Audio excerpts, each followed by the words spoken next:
You saw the hand trap tier list yesterday, and we are completing the experience right now. YCS Richmond is this weekend, and we're back on the tier maker for our final review of the board breakers.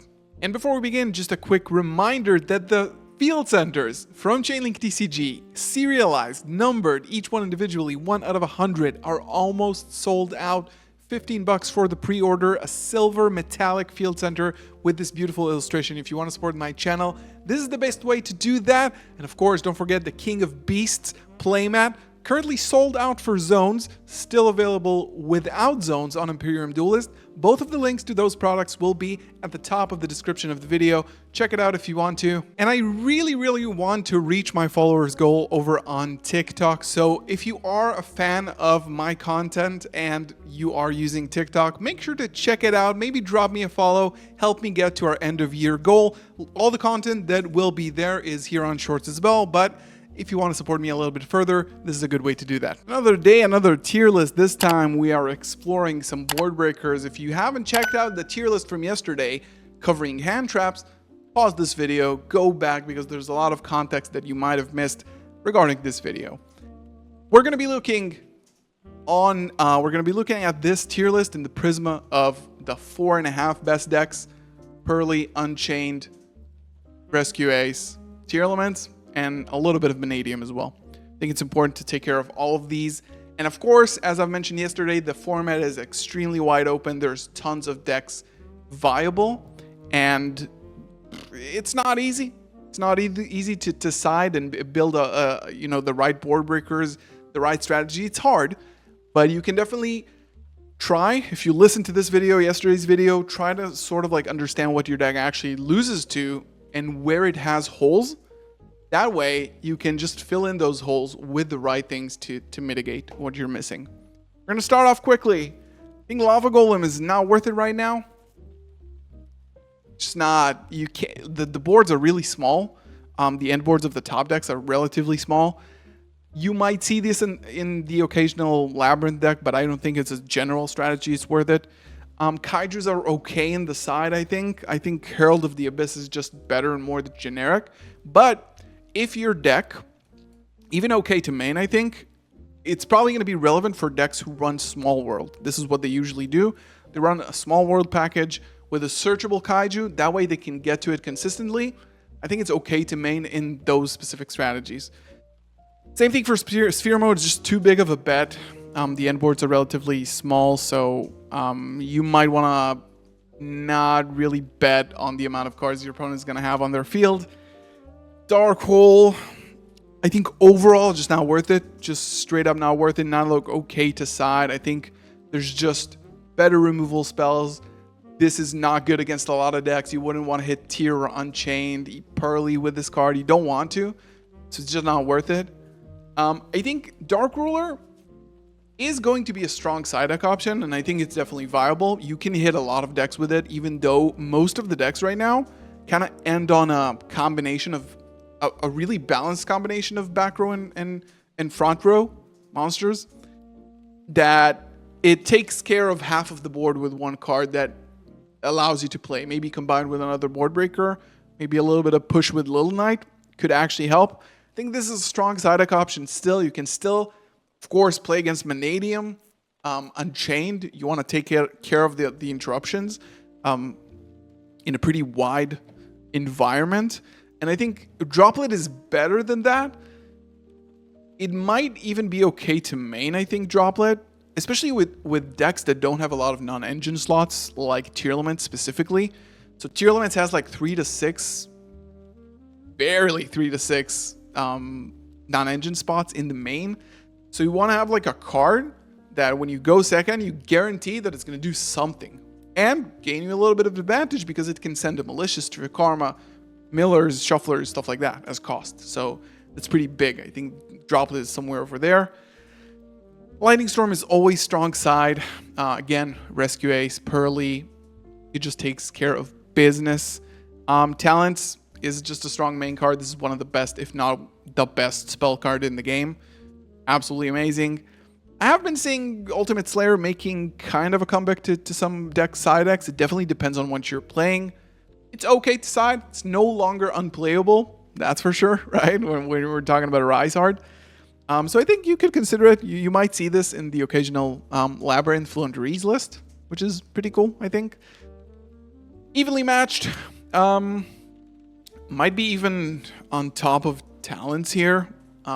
This card is going to be a big hit against a lot of the decks, especially Rescue Ace. You get this against Rescue Ace. It's kind of curtains. If they don't have the negate, it's going to be really hard for them to recover. Even though they're probably going to just like activate spells, traps, it's still not a strong side, sorry. It's definitely the top of side options, not main, sorry. But yeah, just extremely impactful. Pankratops as well. I think this card, 1, should be a 3. 2, if you have the 1 spot, this is a very good shout. Like if you can special summon it, if it doesn't contradict your deck's strategy, then it's amazing. Fener is a board breaker. It's a bit outdated to think about Fener that way. Because it's not really, but it is providing a layer of breaking the board. Like going second, starting off with special Fener already creates a shift in your opponent's mental state, right? Okay, so now I have to spend probably 2 interruptions on this card. It does break the board. It is in a lot of decks that are not Kostura right now. Really good. Super Volley, if your deck can run it, it is a very strong side card. We're seeing this in Tier Elements. It's good against Rescue Ace, for example. It's very good. Everything is fire, so you hit something. Change of Heart is like maybe like an okay main deck card if you are running Thrust. Same thing with Econ. We have seen Econ take a little bit of form in YCS. Where was the last YCS in the States? I don't remember the city, but the last one that we had, we saw a lot of Econs take your opponent's monster, especially mirror matches and stuff like that, or just in general remove bodies from your field, evading traps or hand traps or interruptions, and then taking your opponent's monster. Okay main, definitely, if you can have like a more of a board breaker strategy to your build. Mind Control, probably not worth it. Kaiju, not worth it. Kurikara, I'm going to be honest and say that it's not worth it. I don't think against any of the end boards that currently exist in the game, you really want to, open this card or even try to resolve it. Raigaki's not worth it. Chalice is not worth it. Alpha is not worth it. Eclipse is probably a low strong side. Not a bad strategy to run this card. It's good. It's going to be good against Unchained. It's going to be good against even Rescue Ace sometimes. It's very good against Pearly. We all know that. Tier Elements kind of shuts down their board if they don't really have a... even if they have a Baron, they waste the Baron on that. I think it's still going to see play. We have seen it in the last YCS. I believe we are still going to see that a little bit more. Concealing Light, yeah. Thrust is the best card in the game. Just like, does anybody disagree that Thrust is probably the strongest spell card in the game? I don't think so. I think this card is absolutely insane. Now, Herald is definitely strong side. I think you want to have this in a package with Thrust, especially if you're running Thrust in the main already. It's a no-brainer to include Herald of the Abyss.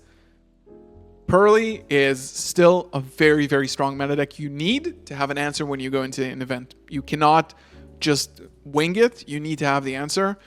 This is why Herald of the Abyss is so good. Trunade, I'm going to say it's definitely okay to side here. I think it's a very interesting tech choice against a lot of decks. Like, you push this against Labyrinth, Rescue Ace, Unchained. It makes a difference, I think, especially as a Thrust target even. Pay attention to Hey Trunade, because I think it's good. Lunar Eclipse is not worth it. Duster is... Yeah. I mean, it's Harpy's Feather Duster. Santa Claus is not worth it. Book of Moon is like okay to main in some very specific strategies, like maybe like Manadium or something like that. That could work. We're gonna have to see how everything shifts. And I think Xyz Encore, I mean, yeah, it's a strong side option. It takes care of, it's maybe okay because it takes care of like Unchained and Pearly, but then it doesn't do anything against the other matchups, right? Maybe it's like a bit stronger because of Dweller. So if you're playing tier, it makes a little bit more sense to play this card, right? I think it does make sense. It is a very strong card. You cannot, like, a spell speed 4, bounce, detach everything. The Xyz is probably like the pillar of your opponent's main board, right? So it will have impact.